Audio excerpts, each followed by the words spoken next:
All right, well, we're going to do a little switching here of topics from methane to bovine congestive heart failure. And our first speaker in this series of 3 speakers is Dr. Tim Holt from Colorado State University. Dr. Holt is no stranger to BIF. He's a Pioneer Award winner and with a lot of contribution to high altitude adaptability. And in honesty, that's what he's talked about a lot in the past at various BIF meetings. But we've asked him to really kind of expand, given this the increasing knowledge of bovine congestive heart failure in the feedlot. And so he's going to talk about pulmonary hypertension and how high altitude disease and the congestive heart failure release are related. Just a bit of note about Dr. Holt. I asked him today, and I try to keep track of this, and it's kind of hard to keep track of Dr. Holt if any of you know him, because he's always over somewhere in very remote parts of the world or sleeping in his truck because something snowed shut or something like that. But he's done a pulmonary arterial pressure, I think, on over 490,000 animals in his career now. So has garnered a lot of data, and he's the world's premier expert in beef cattle hypertension. So Dr. Holt, have at it. He's going to walk around, and I just want to make sure that you can hear him. Can you hear me? Okay. If I get up there, I'm going to fall down. Yeah, and you'll see me stand up every once in a while because Dr. Holt has asked me to flag him. He's got a lot of slides, and so I'm going to make sure that this is going to work for you. That's where there we go. Yep. That's where I want to start, right there. So that's what I'll track. I'll introduce you in a minute. So I'm a little weird, right? So just so you know who's talking, I'm a very odd individual, but I tend to like that. So what are the things I want to do before we start? Can everybody hear me okay? If you can't or whatever, let me know. I tend to speak very slowly, so just bear with me. One of the things that, and thank you, Mark and Scott and everybody for having me here, you guys coming to hear this, because it is a kind of an exciting thing to me. But I think one of the things that we need to think about as I start talking about this is that I want to take you back and help you understand what this disease is all about and the collaboration that's happening right now. So if I went around in this room and I asked everybody in here, what makes up a good vote to all of you? I would get answers from length to strength to texture to whatever, but my answer is really simple, and I'm doing this for a reason, because my answer is, if a rope like this, I'm going to do an illustration for you, it has 2 ends in the middle, I'm pretty happy with that. I cannot rope that chair if I tried, but if the rope has 2 ends in the middle, I'm good. But what happens if I could take that rope like this with 2 ends in the middle, and I could put it into my hand, and I could modify that a little bit, or go over here to Justin or Scott and get some collaboration, and I can make that rope with 2 ends in the middle have 3 ends in the middle. Here's why I have modified something that's normal, and I made it just a touch better, right? But what happens if I even did it one more time, and I reached it like this, and I stretched it, and I took the rope, and I made it have 4 ends in no middle. Right? Now I've taken something good and I've even made it better. But what I tend to do is I like to take my rope with 2 ends in the middle like this, and I tie it in a knot like that in the middle. When it's going up, it comes actually down in 5 knots. And so yeah, if you guys want to class, you do it. Working really hard on grabbing everybody's information, putting it together, and trying to better ourselves. And so this is Freckle on her walk, and this helps me be able to talk and quit being so nervous. But when I take Freckle for a walk, I try to put the leash on her. She just sits down and does it fast, and I'm not going anywhere. But if I take it off and put it here and she likes it, then she follows me around. Right? So this is my oldest dog. This is one of my newest ones I adopted him. This is Pickle the Pug, and he's just looking beautiful right there. And this is one of the newest ones. He is 16 years old and deaf and never had a home. And now he lives with me, and his name is Tug Tug Bug. And if we do not call him Tug Tug Bug, he will come, but then I realize he's deaf, so he can't hear me anyway. But it all goes down to that. And then this is my newest addition. As of 7 days ago, this is Brew. And why a 66-year-old man needs a 12-week-old basset hound puppy is beyond me, but I'm going to enjoy him a lot, I'm sure. So anyway, with that, I want to take you back to the physiology of this disease. We can talk about all the genetics, we can talk about that. One of the things I want you to remember as we go is think back to the physiology of what is happening.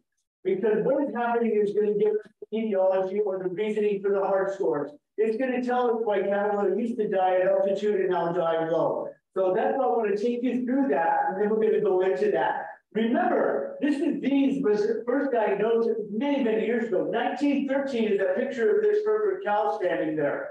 I took this back in my earlier days.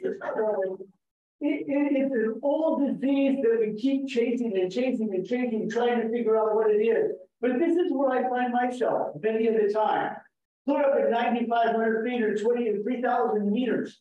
The disease that I deal with is altitude-induced hypoxia, right? And I notice I emphasize altitude-induced, but we're going to just take that and switch it in a second. So even though this is where I spend my life, and this is where I do the PAP testing, because I know that at this elevation, they have to score at a certain level to survive, right? So the PAP test is an indicator, will that animal survive or not? And then we try to draw the conclusion, is this genetic or not? So, and please, if I'm not making any sense, let me know, because sometimes I even confuse myself, okay? So just yell it out, and I'm probably as confused as you are. Picture to think about. So I'm going to try to build you up so even when I get more into it, then you're going to get so excited you might seizure. Because here it is, an animal at 8,000 feet in Alamosa. Shows the brisket disease, brisket edema. I ended up euthanizing that one. Here's one in the Nebraska feedlot, almost identical in clinical signs, right? 3,000 feet versus 8,000 feet.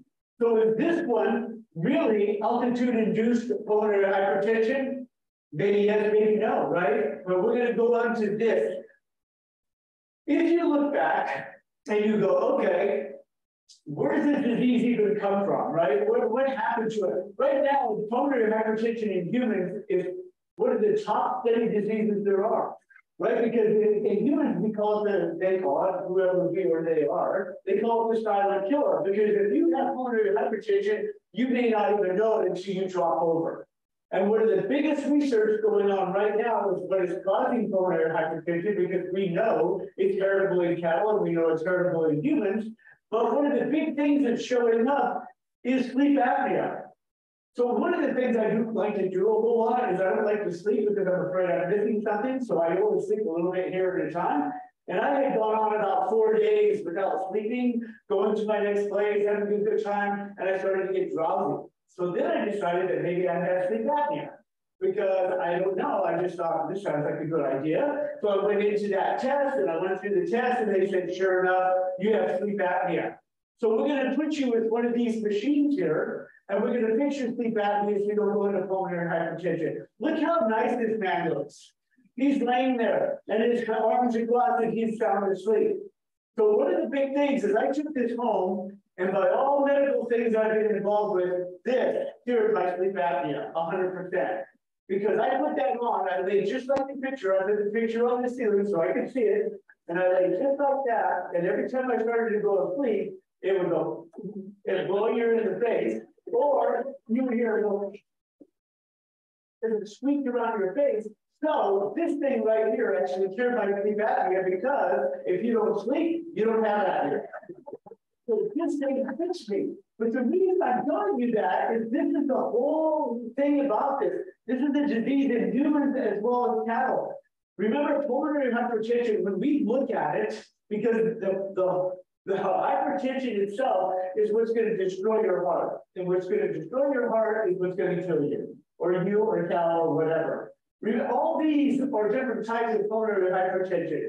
So when we have an animal that grades a 5, which we're going to go into, we have to go, what is the etiology behind that? What's the reason why that heart failed?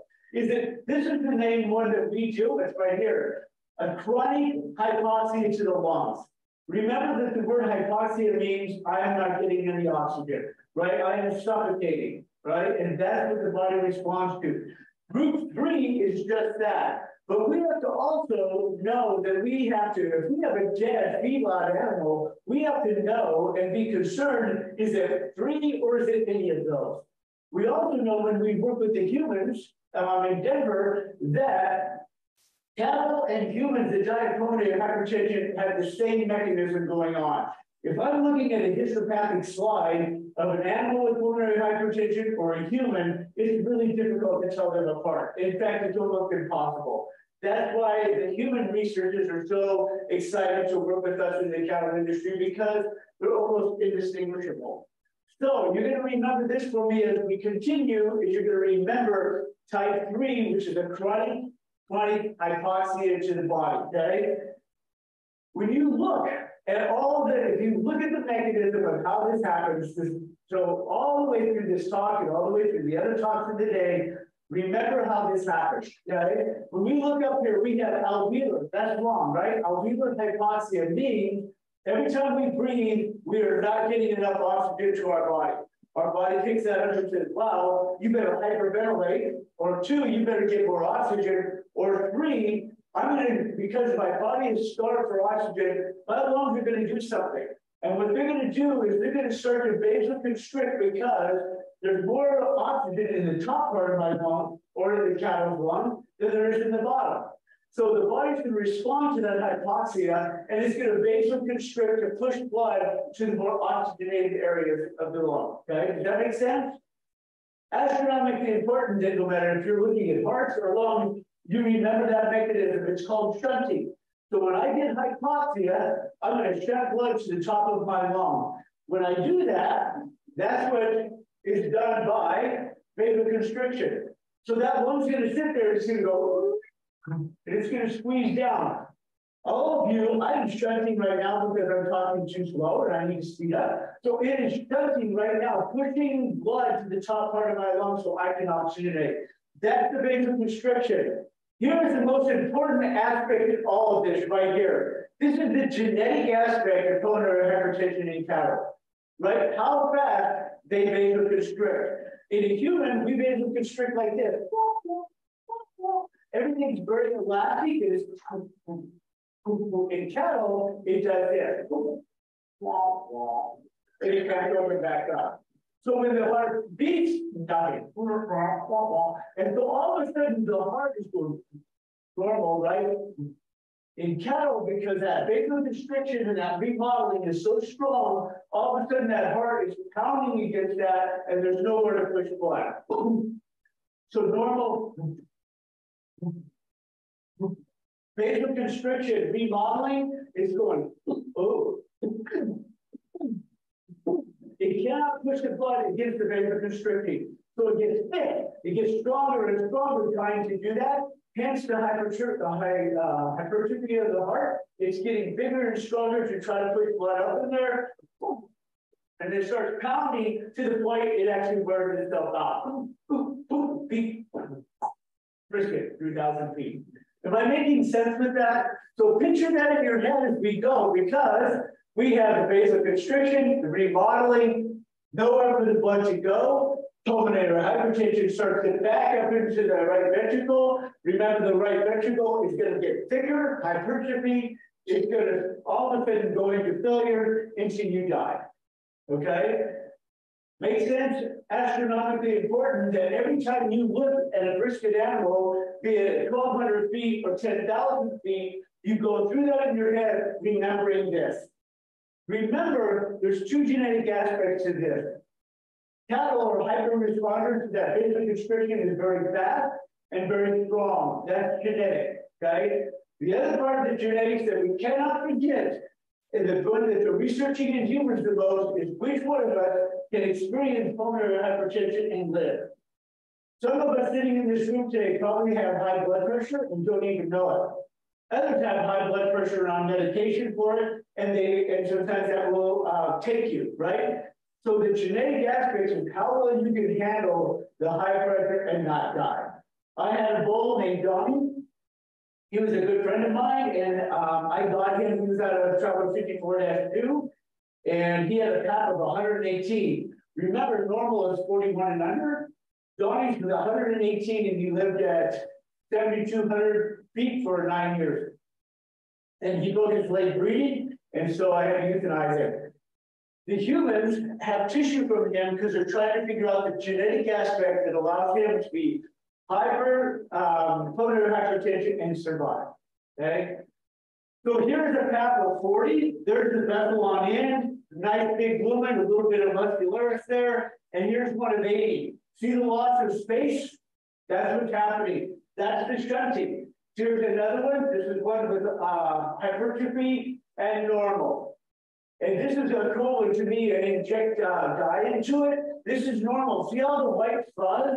Those are the small pulmonary arterioles that are allowing blood through it. When we increase them due to hypoxia, they vasoconstrict or shut, and all of a sudden, no blood can get through them at all. Make sense? Okay. This is just a different picture showing you. I'm going to skip most of that, but here's what's going to start to happen to the heart and the nut-like liver. As we go up in elevation and the hypertension begins to get stronger and stronger, and the pressures are rising, we start to lose cardiac function. Hence, the heart score that's coming up. If you have pulmonary hypertension, these are the clinical signs you will have. So when I flew here, I went to the airport early. Like I got there 5 hours early coming here because I sit there and watch people walk by. And I watch them for their walk because I have a really special interest in lameness, even in humans. But mostly, I watch them and I look at their necks and I watch for their jugular pulsing. And sometimes I just want to run up to them and say, did you know you have pulmonary hypertension? I know I have a solution to this. This is what I do to entertain myself in airports. Because these are the signs that they're showing. I even saw one the other day with funny eyes. I'm going, man, you better go to some medicine. So this is what you see at airports. This is what I see in cattle, right? And this is the sign. So I'm going to take you. This is one that happened in Laramie, Wyoming, and we're at 7,000 feet, 7,200 feet. Look at the jugular, exactly like I saw in the airport on some people. Look at the economic loss of just this disease according to 2 sire goose. Out of 2 sire gooses, the genetic 2 sire goose, we lost 117 out of 435 calves. All of them diagnosed with brisket, not scours, not pneumonia, pulmonary hypertension, and 2 sire goose. Okay, that's how devastating this can be. Here's the hyperreactor. Here he is standing here. There's his edema, hence the brisket disease. Hyperreactive. Hyperreactive, that means the vasoconstriction is the hypoxia hit and hyperreacts and then it sticks down, just like what we showed. Look at the hyporeactive. Sheep, goats, canine, llama, alpaca, yak. Yak are fascinating. To me, we should be studying yak more because when you do a yak map test at 7,200 feet and you take it to 10,000 feet, we did this with Angus and side by side. The higher the yak went in elevation, the lower the CAT score went. It's fascinating. The higher they went, the better they got. So this is an incredible little creature that we should start to study even more to tell us how we're going to deal with this in the future. This little girl, near death, she was standing there. I got to be her friend for a short period of time because we took her to knee coffee. And I just wanted to like, what's there? 20 that? 20 minutes. Oh, we're in good shape. I might start over.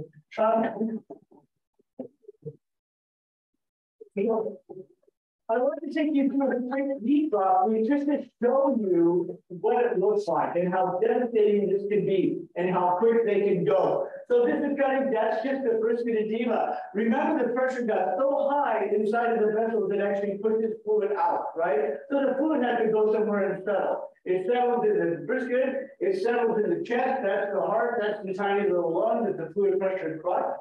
So all the fluid is actually leaking out of the system, which means the cows get thirsty because they think they're dehydrated. They go and drink, and they go back up with water, and it puts them over the edge to death, right?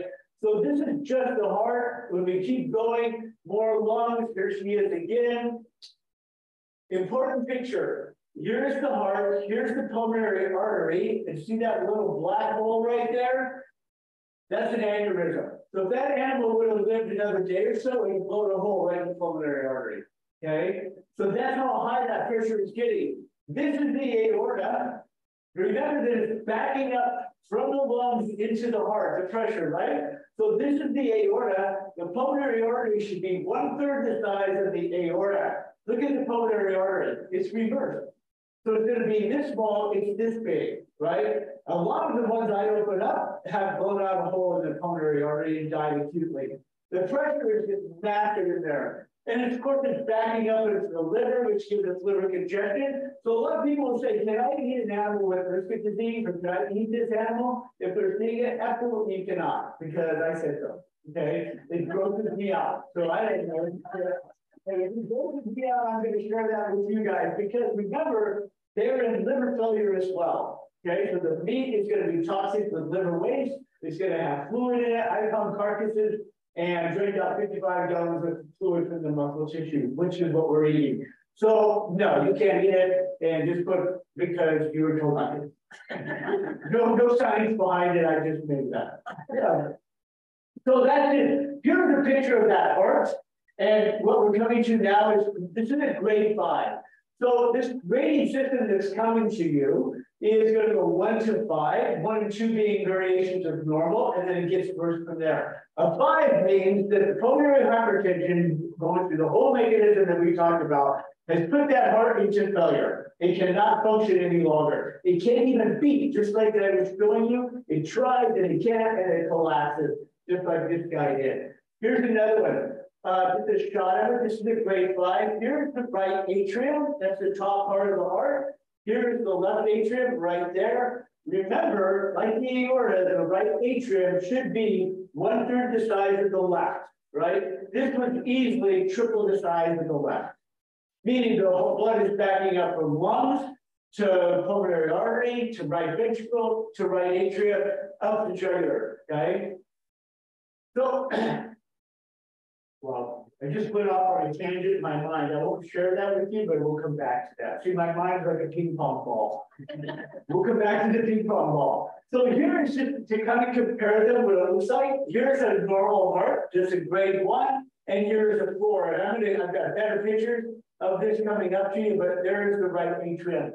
See the size of it? And what is that again? That's a pending aneurysm, right? Even if this animal would have lived a couple more days, that's going to blow. And all of a sudden we have acute death. That's the #1 cause of death in humans. Okay, with pulmonary hypertension is an acute aneurysm and death. These are just grade 5. Again, you can see that. Look at the loss of muscle tissue.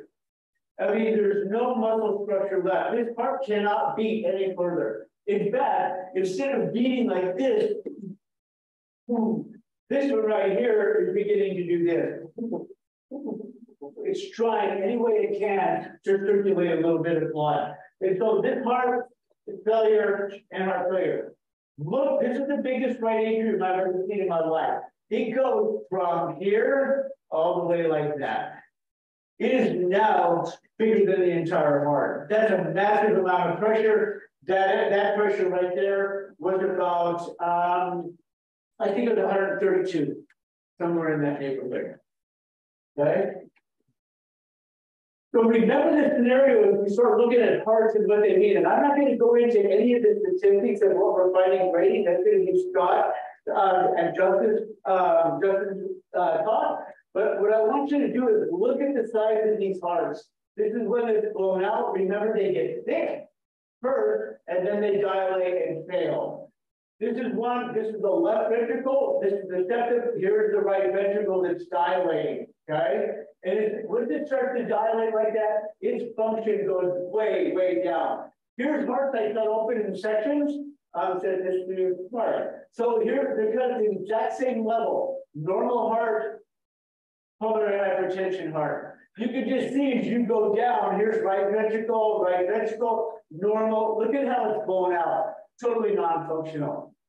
If this doesn't make you just go, whoa, something's wrong. You ate too much crispy. Okay. So again, I'm not going to go through all these, but you can just see, look what's left of that one. Nothing. There's no function left of that part at all. So why do we even do this? Why are we going into heart scoring? Why do we care about that? As cardiac failure starts to increase in feedlot, we have to try to figure out why, right? We have to try to figure out, 1, does it exist or are we just recognizing it? 2, are they dying of pneumonia or something else and we're not recognizing that, or maybe we are, but why are we even doing that? So one of the ways that we could possibly track this is to go into a packing plant and just randomly go in and grade hearts. Because we know, as you saw those grade 5s, if we can grade 1 through 5, we can actually see the incidence of animals going to the packing plant that are experiencing cardiac disease. Did that make sense? Because that was a lot of things coming out of my mouth. I didn't even understand what I just said. Moral is, I'm going to go and play with these guys in the packing plant. So when we do that, remember that we're taking the animals in this packing plant, asking them to grade prime, to grow at an astronomically fast rate, and we need some way of measuring if this is real or not. And if it truly is real, we look over here, we go, what are the genetics involved in that? And what is the etiology behind it? Is it altitude induced? Probably not in Amarillo, probably not in Nebraska, right? Because remember, go back to that thing and it said hypoxia, right? And I gave the example of 9,000 feet of being altitude hypoxia. But what happens if I can create a different type of hypoxia? What is one of the biggest hypoxias that we create in humans is obesity, okay? So just remember that. Not just being large, but growing faster, not just being exterior fat, but interior fat. You can have a normal body size and have a massive amount of intrathoracic or cardiac fat. Any of those things can cause hypoxia, right? So I'm going to give you some of my own theories as we go with that. So that's just what I was telling you right now. Are we creating high elevation and low elevation due to obesity? Just kind of keep thinking that. Are we? And that's why we are doing the heart scoring. Because we want to be able to actually put a number on that. How many of these cattle going through that plant are showing cardiac disease? Why don't, to your question, why don't we see grade 5, which is total failure, very often in the packing plant? Because they die, right? That's the ones where you open up the truck and they're dead in the truck. Devastating, makes me nauseous. Those are the ones that they tried to get on the truck and lay down, and they wouldn't get out when they died. Grade 5s rarely make the trip. They can, which is fascinating. Why can a grade 5 make the trip and not die? Well, we have to go back to Donnie and go, maybe he has the gene that he can survive beyond what we would expect because genetically he is prone to live. Did I make sense by that? So let's just look at this too. One of the things that fascinated me when I started grading this way back from Dr. Enns is that when we looked at the hearts, we saw a different amount. Sometimes I couldn't even see the heart. It was a blob of black. I couldn't see through it. And I was just like, wow. And that's what's genetic as well as the deposition of extra cardiac fat and fat within the heart itself. These are human hearts, right? So I've got to play with a few of the human hearts. That sounds kind of gross, but that's how I learned, right? And you compare them to different things. And these are just showing different stages of marbling due to obesity. If you start marbling the cardiac muscle, its function is going to go down really rapidly, right? So that's what we're looking at. So here's the system that we're using right now. We're going to go and just through them really briefly. This is a grade 1. Synchronized apex here. This one passed at 41, 37, 40, 41, 42, and it died at 1,531 pounds. Normal heart, everything is totally normal. Remember, if you're not familiar with packing, anything 41 and under is okay. Okay, that's a normal pressure. And so this was pretty normal, and it gives you all the guidelines to it. There's the pulmonary artery, left atrium, right atrium, right into there. It's so tiny you can't see it. That's a grade 1. We go to a grade 2. This one passed 38, 37, 36, 39, and 42 right before dying at 1,302 pounds. A grade 2, variation is normal. Right, you're going to see some variation. It's still got the nice left atrium, right atrium still hiding back there. 1 and 2 is normal. Okay, functions normal. EKG is normal. Cardiac output's normal. These two, very little difference in how they function from each other at all. Then we start to go to grade 3s. Now your path is probably starting to rise, right? We know this is a strict correlation or a good correlation. Scott will tell you the real terminology, and not like I'm making it up. Real good for that's real good. That's real good to it. But sorry, that the heart score itself will correlate to the path score. In other words, if the path score is rising, our cardiac changes are going to start taking place. It's impossible for it not to, right? It cannot, if hypertension rises, the heart has to change, otherwise the animal will die. So this one chest at 42, okay, 39, 42, Marshall, 42, okay, Marshall. Right before death, pat 60. Okay, now look at the changes in grade 3. Look at the muscle that's already wearing out of the right ventricle. But I think when we take it out, this right ventricle starts to shrink, and remember it thickened. This one's on the outward. This one is stretching to be non-functional. And in grade 3, trying to sustain a path of 60. This animal will die. Okay. Grade 4. 46 already marginal, right? 40 had a good day, 46 marginal, 45 marginal, died at 1,400 pounds and had a PEP of 86. This animal is going to die. Look at the pulmonary artery, how big it is, it's rounding, it's going to blow. Here is the right ventricle, or the right atrium, that's huge, the left atrium. We know in the packing plan, if I see this, that animal was dying of cardiac failure. Do we know why? Not necessarily, but on this one I do, it's because he had a PEP of 86. He is going through the hypoxia. The thing is he was hypoxic in Fort Collins at 5,000 feet. So is this altitude-induced hypoxia? Probably not. Is this obesity hypoxia? Probably yes. Right? So when you look at fat infiltration or fat circulating, highly inflammatory. The lungs get inflamed. So it's like you have respiratory disease and you don't even know it because there's circulating triglycerides in your blood.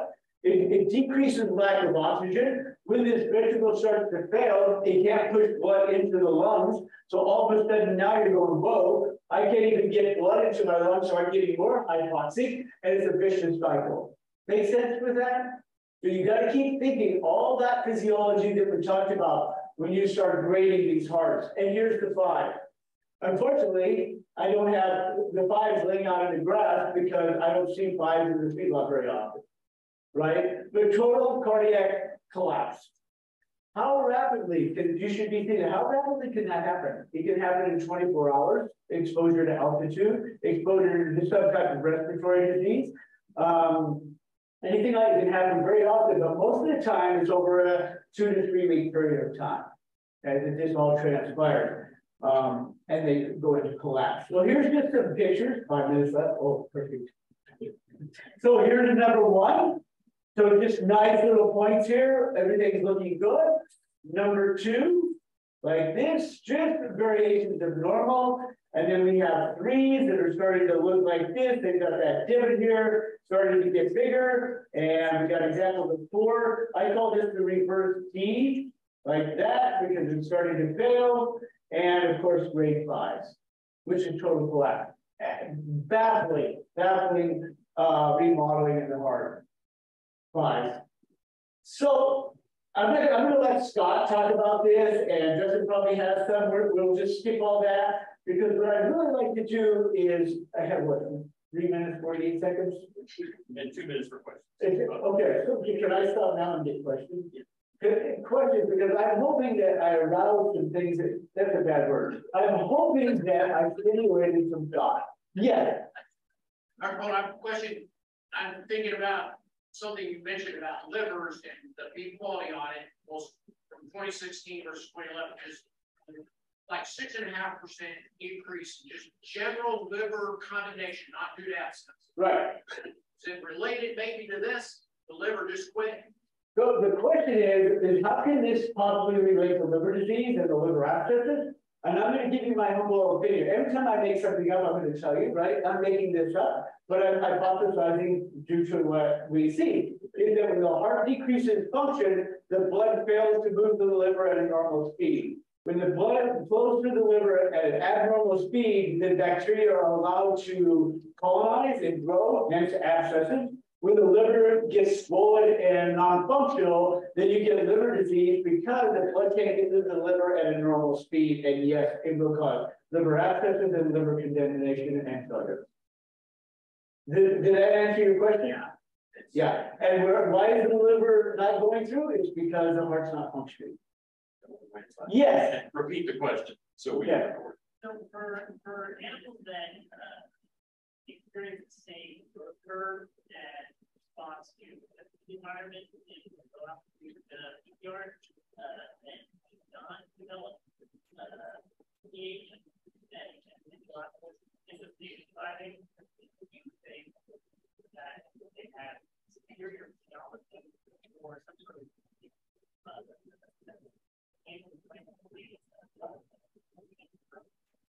make sure I get this. That was a big question. We're gonna cancel the rest of the afternoon and talk about that question. So if I heard you right, it's why the ones in the low elevated feedlot, some die, right? Some do this, the things we talked about. Other ones function normally, right? And they got big ribeyes, they're great flying, everything like that. You're asking somebody who's not a geneticist of this, but I think some of it is genetically driven, right? Those animals are carrying the great genes just like humans do, right? They do not respond to that. They are not hyperreactive to hypoxic stress. Some of the oxygen that I have in one study shows that these animals are hypoxic because their blood arterial gas is low, but their hearts are normal. So I think that is genetically driven as well. So that's where I would go with it. I honestly, yes, maybe they have IL-6 antagonists that are helping. That's just a fancy word for they have endogenous ability to survive altitude problems or cardiac failure. So I think it's genetics all the way around. It's genetics, the production of endogenous hormones and things, that's genetically driven as well. So that's why this whole thing, this whole pot of cardiac failure and death is genetically driven all the way from I'm going to produce more hormones to protect myself to what's the elasticity of the heart, wah, wah, wah. Does that make sense? Did I even answer your question or was I clear out? Yes. I don't want to forget about Donnie. Yes. Do an necropsy on Donnie. Oh, yeah. And what did his heart look like? And what about his calves? I'm guessing they got patchwork something. Yeah, great question. So remember, Donnie is my friend, and I still have his heart. Right? So I took his heart out. About 2.2 times normal size, but normal conformation. Perfectly beautiful round heart, like twice the size.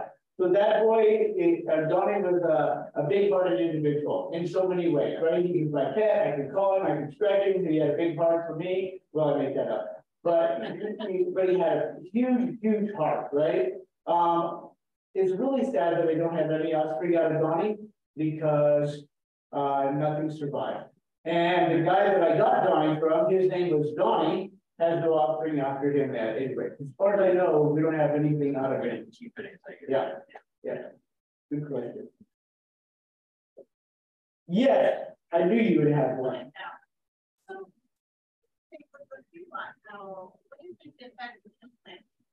Oh. We're out of time, Miranda.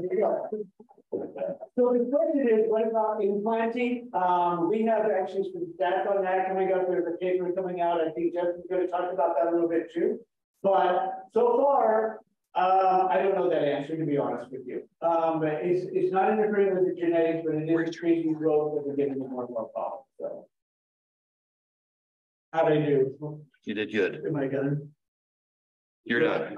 All right. Thank you. Thanks, Dr. Holt.